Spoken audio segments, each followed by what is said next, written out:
बोलो ध्यान से सुन।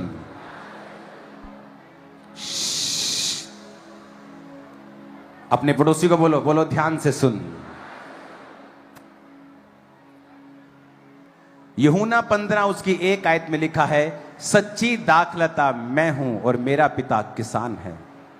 जो डाली मुझ में है और नहीं फलती उसे वो काट देता है, जो फलती है उसे वो छांटता है ताकि वो और फले। तुम तो उस वचन के कारण जो मैंने तुमसे कहा है शुद्ध हो।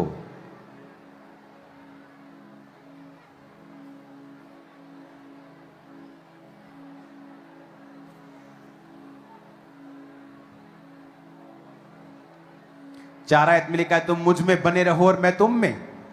यदि डाली दाखलता में बनी ना रहे तो अपने आप से नहीं फल सकती, वैसे यदि तुम मुझ में बने ना रहो तो नहीं फल सकते। सिंपल वचन कहा है परमेश्वर ने। कहता मेरा पिता किसान है, मैं क्या हूं? क्या हूं? अंगूरों की बेल हूं। क्या हूं? कौन है अंगूरों की बेल? यीशु। पिता क्या है? किसान यानी मालिक। अंगूरों की बेल कौन है? यीशु। यीशु ने कहा मैं अंगूरों की, मेरा पिता, यदि कोई डाली मुझ में रहे तो फल लेके आएगी। अगर तुम मुझ में बने रहो तो क्या होगा? तो तुम यीशु में कैसे बने रहोगे?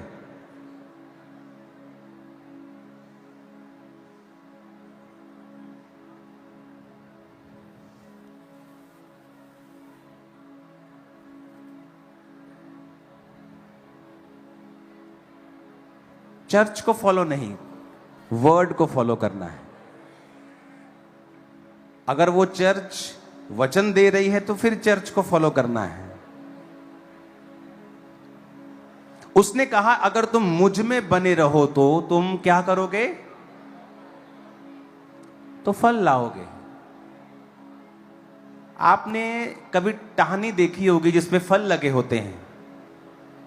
फल देने से पहले आपने किसी टहनी को लाल रंग का होते हुए देखा कि बहुत जोर लग रहा है यार मेरा, कि मैं फल दे रहा हूं, बहुत जोर लग रहा है। आपने देखा कभी?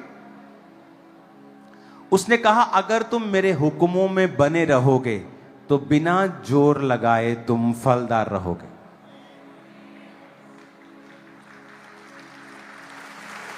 आदमी अगर काम तुझे नहीं करना आता तो यहां से निकल जा, बाहर चला जा यहां से। अगर तेरे को बिठाना तक नहीं आता लोगों को,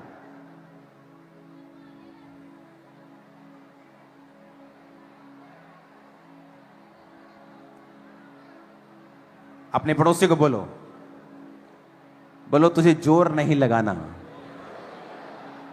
सिर्फ बने रहना है। आमीन। तुझे जोर और क्या करना है?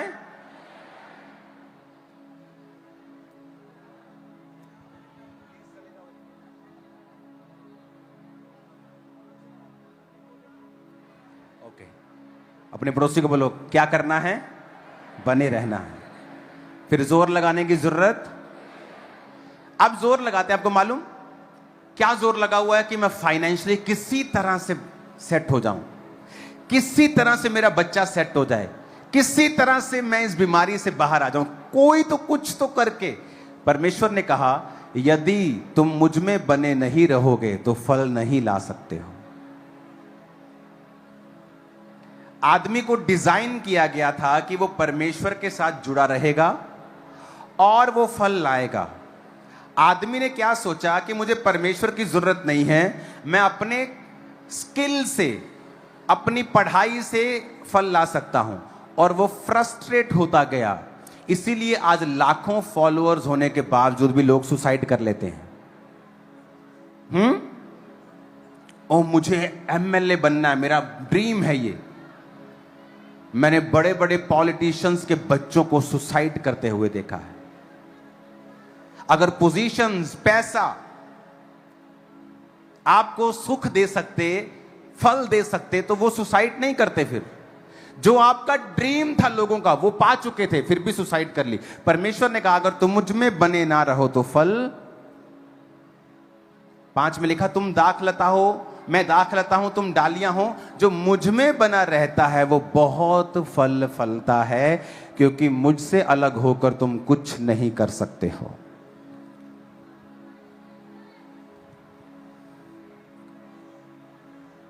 क्योंकि तुम मुझसे अलग होकर कुछ भी, मुझसे अलग, अपने पड़ोसी को बोलो, मुझसे अलग होकर तुम कुछ भी, बोलो अपने पड़ोसी को बोलो, मुझसे अलग होकर तुम कुछ भी नहीं कर सकते हो। बोलो अपने पड़ोसी को, जीसस ने कहा मुझसे अलग होकर तुम कुछ नहीं कर सकते। आपको पता है कि जीसस ने अंगूरों की बेल की एग्जाम्पल क्यों दी? उसने ये क्यों नहीं कहा मैं सेब का पेड़ हूं तुम मेरी टहनियां हो, मैं आम का पेड़ हूं तुम मेरी टहनियां हो, अगर तुम मुझ में बने रहोगे तो बहुत सा फल लाओगे। उसने अंगूरों की एग्जाम्पल क्यों दी? क्योंकि अंगूरों की बेल अगर सड़ जाए और फल ना लाए, उसका बैट बल्ला फर्नीचर नहीं बन सकता।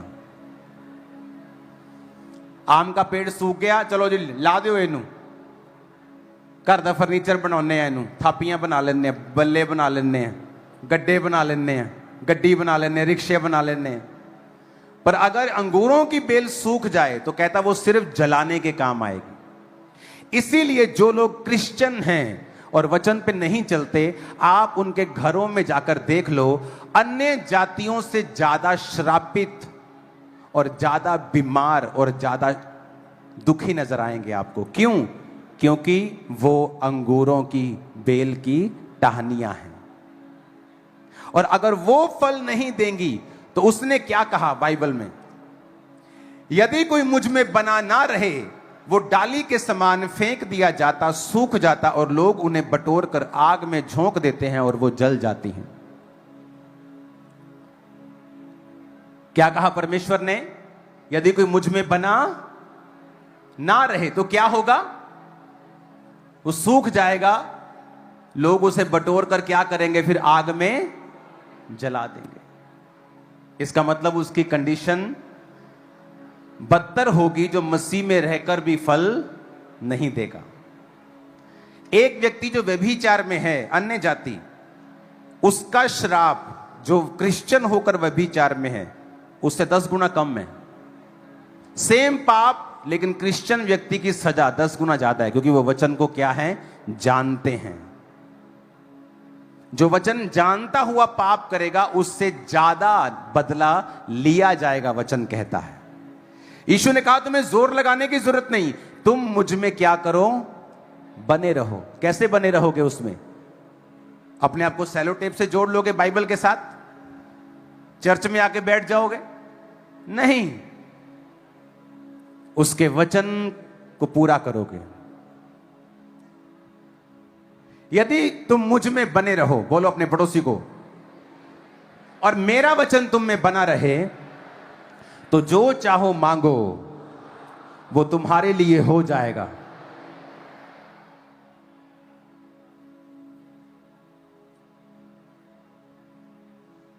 क्या लिखा?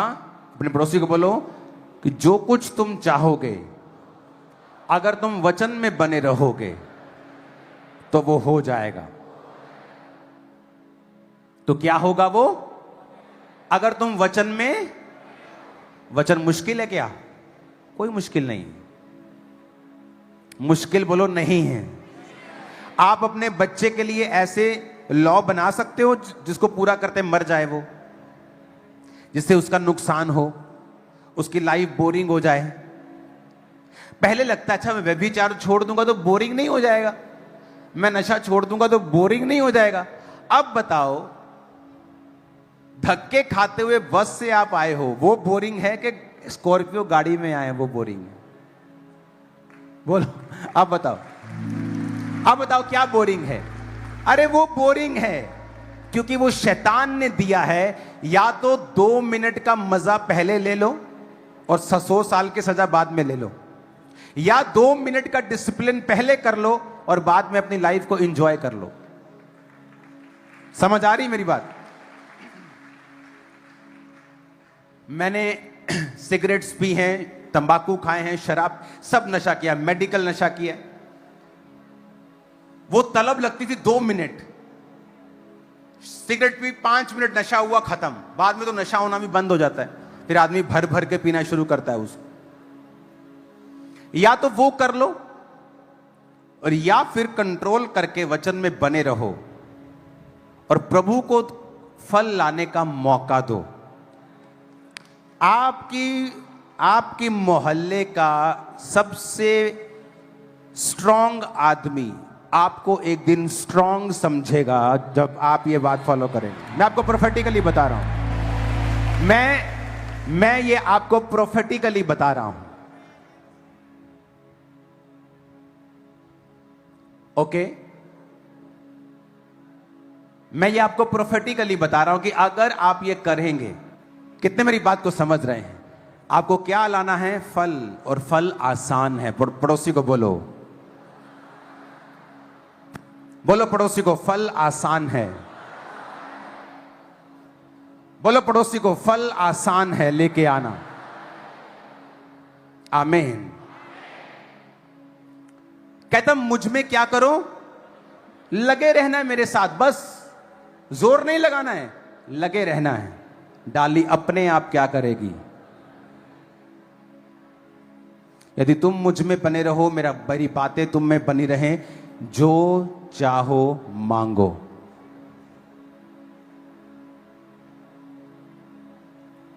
क्या करो? क्या मांगो? जो चाहो। आप श्योर हो? आप श्योर हो? वचन में लिखा है ऐसा? 7 आयत में लिखा है क्या ऐसा? यदि तुम मुझ में बने रहो,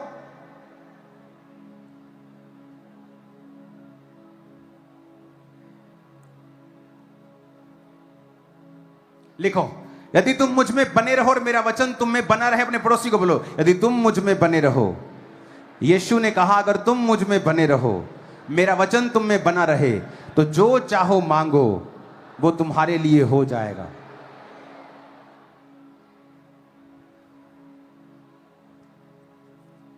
क्या मांगना है? कुछ चीजें बताई हैं प्रभु ने कि ये नहीं मांगनी, मैं कर नहीं पाऊंगा, ये बहुत बड़ी। ऐसा लिखा है कि वड्डा मकान नहीं मंगना, छोटा मंगियो। गड्डी छोटी लेनी, वड्डी नहीं लेनी। कहा प्रभु ने कि मैं नहीं, तेरे को बेबी नहीं दे सकता हूं, अडॉप्शन करने में तेरी मदद करूंगा। ऐसा लिखा? नहीं, मैं तेरी फैमिली को बचा नहीं सकता हूं, तू बच जा बस।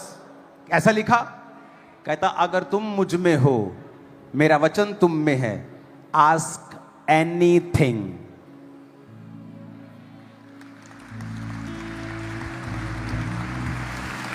Ask anything.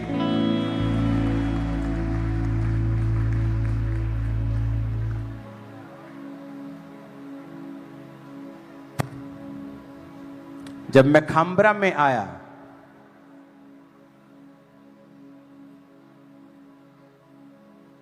और एक व्यक्ति मेरा खिलाफत करता हुआ सब जगह मैसेज देता था कि इन लोगों को किराए पर जगह मत देना, किराए पर।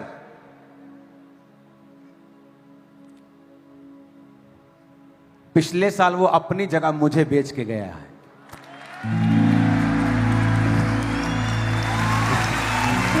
जो चाहो, क्या कहा? जो आस्क एनीथिंग। तुम्हारी फैमिली, तुम्हारे बेबीज, तुम्हारे बच्चे, तुम्हारा फाइनेंस, तुम्हारी हेल्थ, तुम्हारा एनीथिंग। उसने सिर्फ ये कहा है, यदि if ye abide in me and my words abide in you, you shall ask what ye will। कहता जो तुम चाहते हो, जो तुम चाहते हो।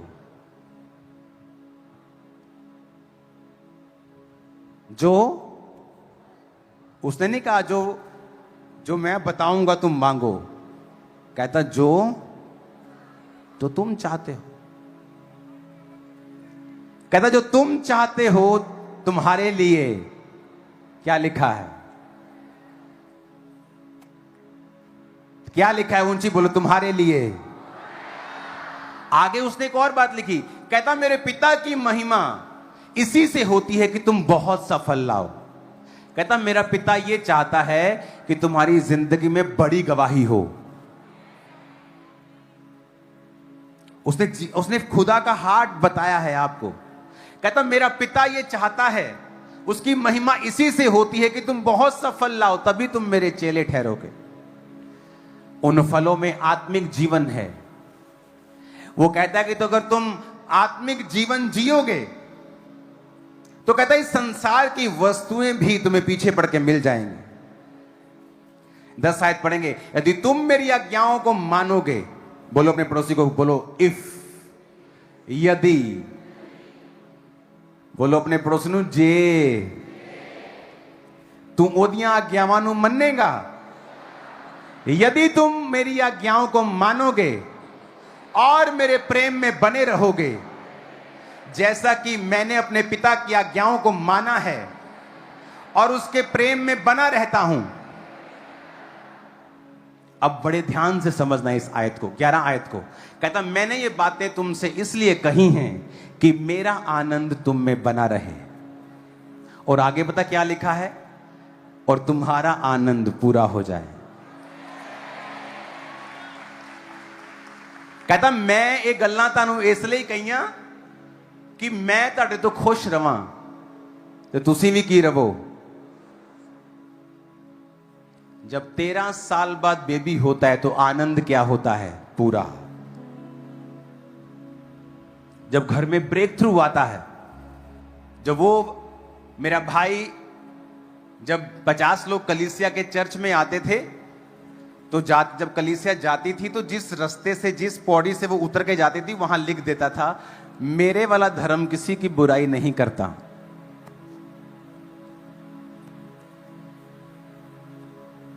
आज वो भी क्रिश्चियन है, प्रभु में है। समझो मेरी बात। उसने क्या कहा? कहता अगर तुम मुझ में बने रहोगे तो मेरा आनंद तुम में पूरा हो जाएगा, पर कहता तुम्हारा आनंद भी।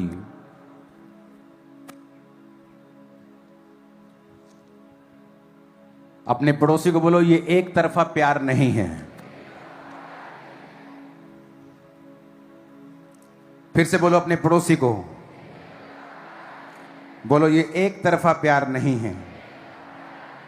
तुम यीशु से प्यार करो, उसकी आज्ञाओं को मानो, तुम्हारा आनंद पूरा हो जाएगा। आमीन।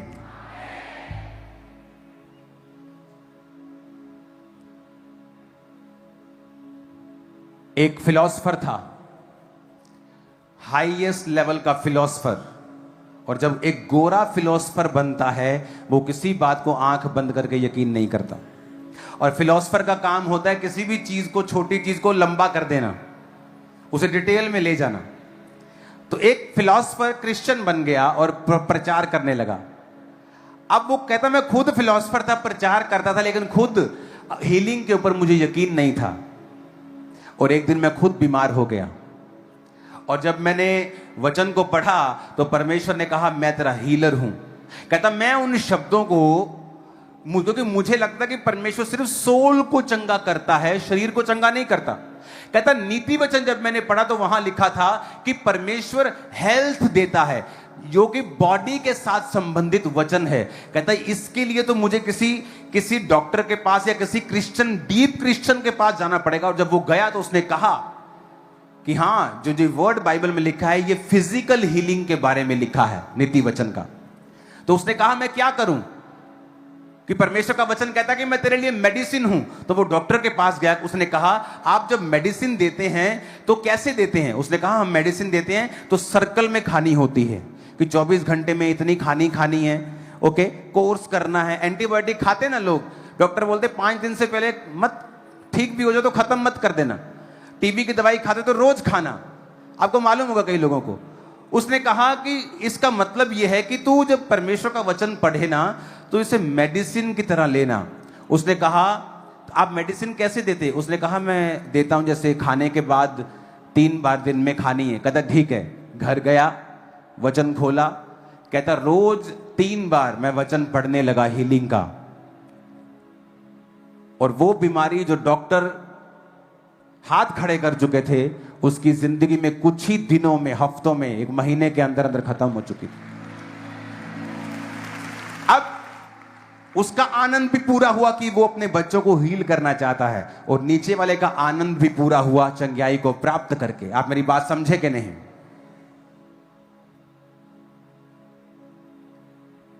हालेलुया।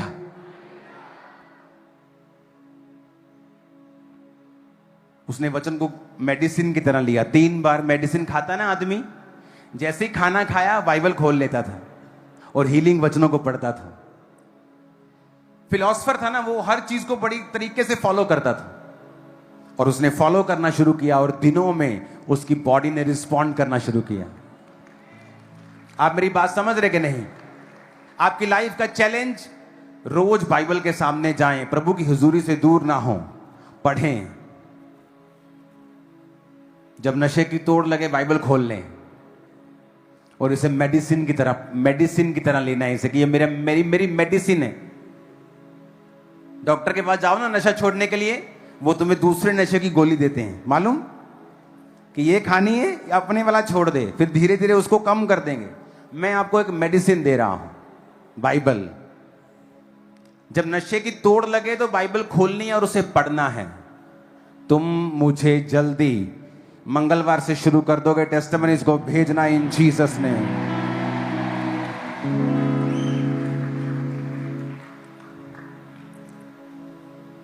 आमीन ऊंचे वाला चाहिए चर्च। 16 आयत में लिखा, कहता तुमने मुझे नहीं चुना। अपने पड़ोसी को बोलो, यीशु कहता है तूने मुझे नहीं चुना, पर मैंने तुझे चुना है, नियुक्त किया है कि तुम फल लाओ, तुम्हारा फल बना रहे, कि तुम मेरे नाम से जो कुछ मांगो पिता से वो तुम्हें दे। ऊंची आवाज में कहो आमीन। आपने यीशु को ग्रहण नहीं किया, यीशु ने आपको क्या किया है? आपने उसको नहीं चुना। कहता तुमने मुझे नहीं चुना। मैं तो एलईडी ठीक करने आया था, आज ब्रांच में एलईडी ठीक करने आया था। अच्छा, बेबी के लिए प्रार्थना हो रही है? अच्छा ठीक है, चलो बाबा जी कर रहे लेने प्रेयर। और प्रेग्नेंट होने के बाद यकीन नहीं आ रहा, 1 test, 2 test, 3 test, 4 test, doctor के पास अलग टेस्ट। तुमने मुझे, यीशु ने कहा तुमने मुझे ग्रहण नहीं किया। हम बोलते ना मैंने यीशु को ग्रहण किया था 2002 में। नहीं, उसने तुम्हें ग्रहण किया 2002 में। तुमने उसके वचन को फॉलो किया, तुमने हां में हां मिलाई कि हां मैं स्वीकार करता हूं उसके वचन को कि वो मेरे लिए मारा गया और गाड़ा गया। आमीन। कहता तुम मुझ में बने रहो, मेरी बातें तुम में बनी रहे, तो जो चाहो मांगो तुम्हारे लिए हो जाएगा। अब बताओ, वो बोरिंग है कि कर्जा लेने वाला तुम्हारे घर पे आके गालियां निकालता है, शाम को तुम भांग की टिक्की खाने जाते हो, थोड़ी सी दारू पी के अपने आप को थोड़ा रिलीज करते हो कि मेरा स्ट्रेस कम हो जाए, कि वो मजेदार है कि तुम किसी को पैसा मदद करने के लिए जा रहे हो सुबह सुबह अपनी गाड़ी में, कि वो मजेदार है? क्या मजेदार लगता है? तुम मदद कर रहे हो, ये मजेदार है, ना कि तुम गालियां खा रहे हो, ये मजेदार है।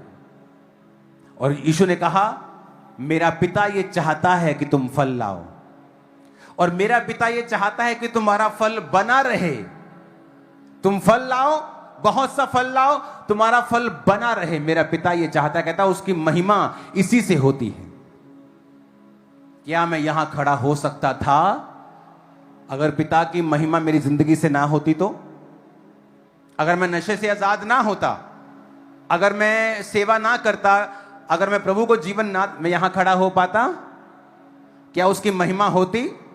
परमेश्वर कहता मैं चाहता हूं मेरी महिमा हो, अगर तुम तैयार हो तो, अगर तुम वचन में खड़े रहने के लिए तैयार हो तो।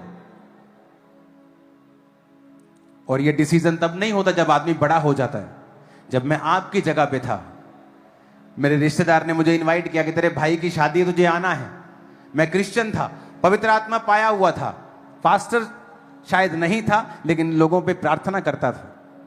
मैं शादी में गया और वहां पर डांस चल रहा था सभी गानों के ऊपर, और शैतान ने मेरे मन में डाला, अगर तू इनकी खुशी में खुशी नहीं मनाएगा तो कल तेरी खुशी नहीं मनाई जाएगी।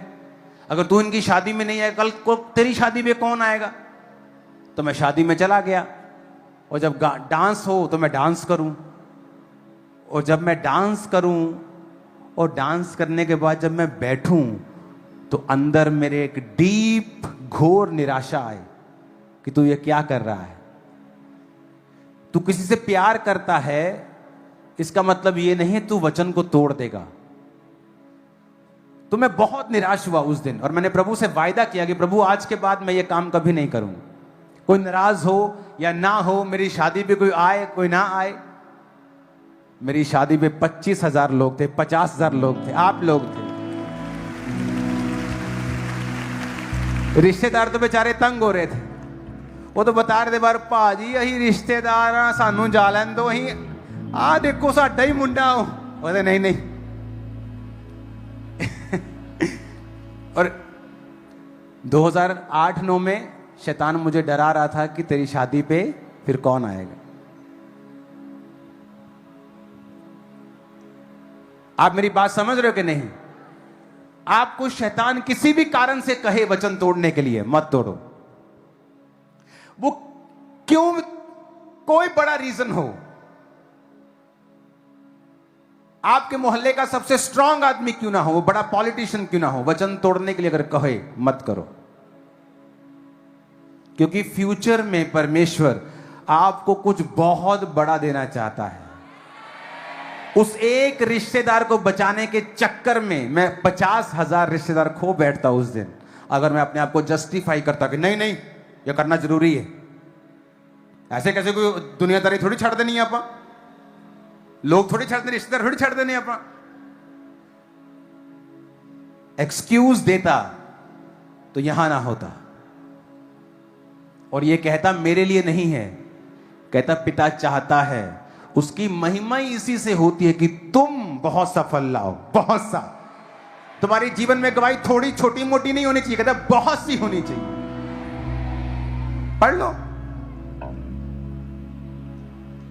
आप पढ़ लो, 8 आयत में यही लिखा है। कहता मेरी पिता की महिमा इसी से होती है कि तुम बहुत सफल लाओ, तभी कहता तुम मेरे चेले ठहरोगे। आज से लेहन के बाद वापिस जाना, उस नशे से नफरत करना, उसको फेंकना पांव की जूती के नीचे, क्योंकि वो आपका एनिमी है और वो आपकी ग्रोथ को रोक रहा है, आपको रियल यू होने से रोक रहा है। जो रियलिटी परमेश्वर देखता है अपनी आंखों से, जब तुम्हें देखता है तो किस लेवल से देखता है, वो उसे वो हिंडर कर रहा है। वो एक दिन तलब हो सकती है शैतान लेके आए दोबारा, लेकिन तुम उससे आजाद हो चुके हो। आमीन बोल के जाओ, तुम फ्री हो चुके हो। आमीन, ऊंचाई आशीष हमारी है।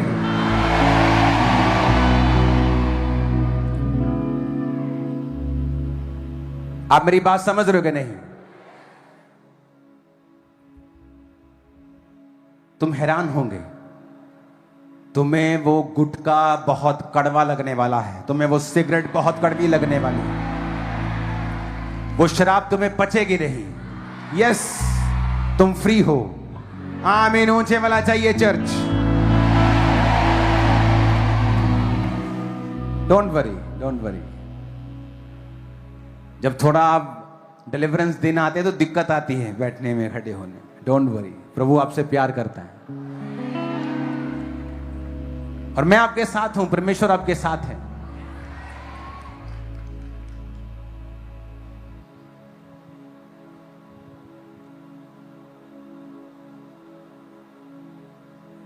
अपनी बॉडी पे हाथ रख के बोलो, मैं फ्री होके यहां से जा रहा हूं,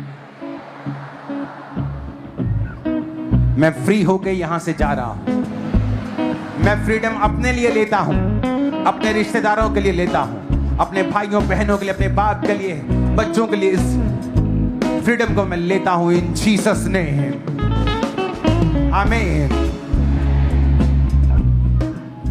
कोई भी संडे नॉर्मल नहीं होगा। एवरी संडे परमेश्वर ने मुझे कहा है, एवरी संडे लोगों को मैं आगे बुलाकर उन्हें डिलीवर करूंगा और महान गवाहियां पैदा होने वाली। और जो टेस्टिमनी परमेश्वर आपको देगा, आप देखेंगे 8 साल बाद, 5 साल बाद उन व्यक्तियों को हाईएस्ट लेवल के ऊपर, फाइनेंस के नेक्स्ट लेवल के ऊपर, एक 3,000, 3,500, फिर 7,000 की नौकरी करने वाला आदमी सोच भी लेगा ज्यादा से ज्यादा तो क्या सोच लेगा। पर अगर वो ये कहता है कि मैं अमेरिका से ज्यादा कमा रहा हूं, तो सोचने वाली बात है। क्यों? आप सेम नहीं होंगे आज के बाद। इन जीसस नेम आमीन। ऊंचाई आशीष हमारी है। हालेलुया।